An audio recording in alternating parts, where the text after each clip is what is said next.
everyone, today I'm going to read the first chapter from The Lion, the Witch and the Wardrobe by C.S. Lewis. Chapter 1. Lucy looks into a wardrobe. Once there were 4 children whose names were Peter, Susan, Edmund and Lucy.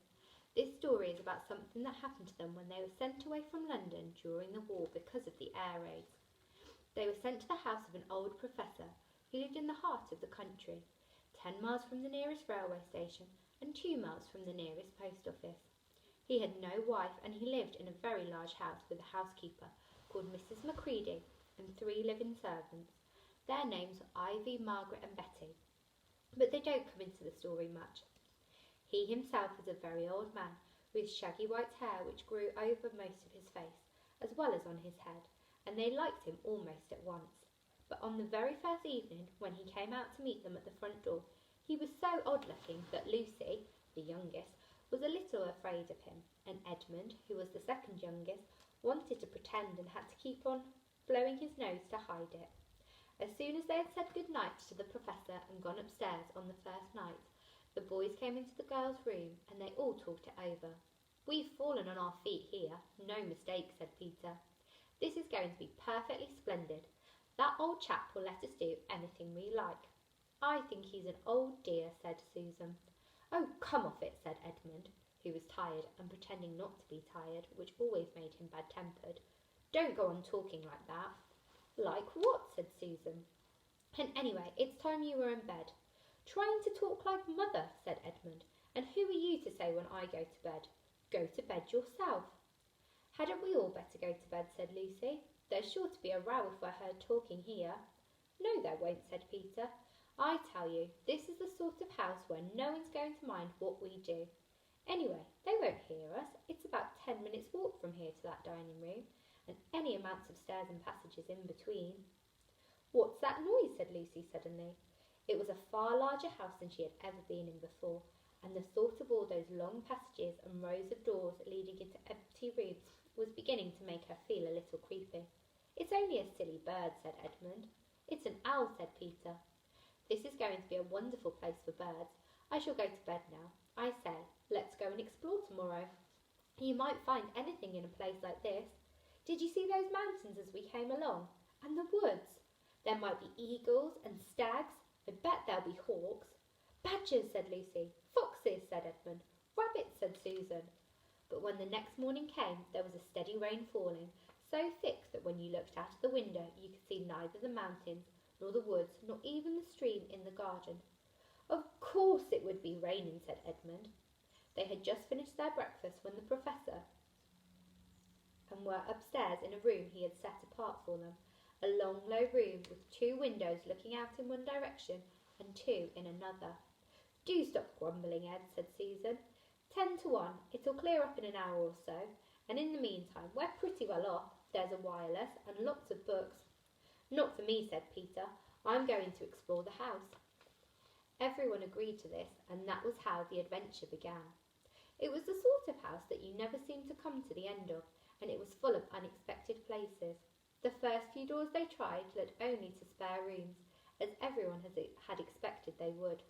But soon they came to a very long room full of pictures, and they found a suit of armour. And after that was a room all hung with green and with a harp in one corner. And then came 3 steps down and 5 steps up, and then a kind of little upstairs hall and a door that led out onto a balcony. And then a whole series of rooms that led into each other and were lined with books. Most of them were very old books, and some bigger than a Bible in a church.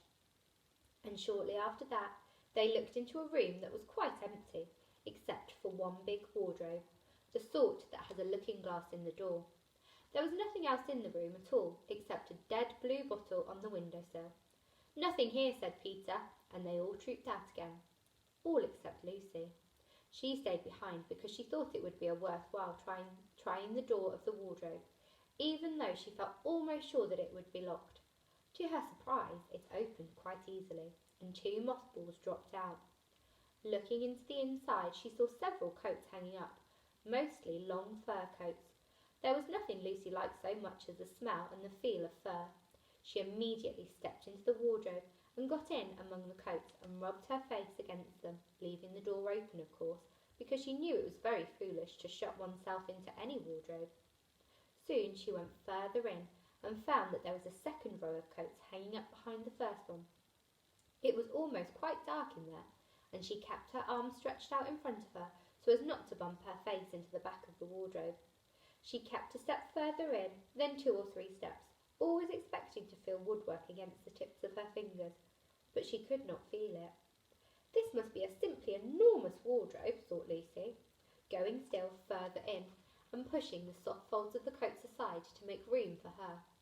Then she noticed that there was something crunching under her feet. I wonder if that is more mothballs, she thought, stooping down to feel it with her hand. But instead of feeling the hard, smooth wood on the floor of the wardrobe, she felt something soft and powdery and extremely cold. This is very queer, she said, and she went on a step or 2 further. Next moment she found that she was rubbing against her face and hands with no longer soft fur, but something hard and rough and even prickly. "Why, it is just like the branches of trees," exclaimed Lucy, and then she saw that there was a light ahead of her, not a few inches away where the back of the wardrobe ought to have been, but a long way off. Something soft and cold was falling on her. A moment later she found that she was standing in the middle of a wood at night time, with snow under her feet and snowflakes falling through the air. Lucy felt a little frightened, but she felt very inquisitive and excited as well. She looked back over her shoulder, and there, between the dark tree trunks, she could still see the open doorway of the wardrobe, and even catch a glimpse of the empty room from which she had set out. She had of course left the door open, for she knew that it was a very silly thing to shut the door on oneself in a wardrobe. It seemed to still be daylight there. I can always go back if anything goes wrong, Lucy thought. She began to walk forward, crunch, crunch, over the snow, and through the wood towards the other light. In about 10 minutes she reached it and found that it was a lamp-post. As she stood looking at it, wondering why there was a lamp-post in the middle of a wood, and wondering what to do next, she heard a pitter-patter of feet coming towards her, and soon after that a very strange person stepped out from among the trees into the light of the lamp-post. He was only a little taller than Lucy herself, and he carried over his head an umbrella, white with snow. From the waist upwards he was like a man, but his legs were shaped like a goat's. The hair on them was glossy and black, and instead of feet he had goat's hooves.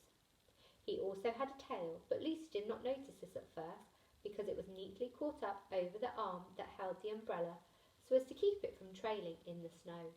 He had a red woolen muffler around his neck, and his skin was rather reddish too. He had a strange but pleasant little face, with a short pointed beard and curly hair, and out of the hair there stuck 2 horns, one on each side of his forehead. One of his hands, as I have said, held the umbrella. In the other arm he carried several brown paper parcels. What with the parcels and the snow, it looked just as if he had been doing his Christmas shopping. He was a fawn, but when he saw Lucy, he gave such a start of surprise that he dropped all of his parcels. "Goodness gracious me!" exclaimed the fawn.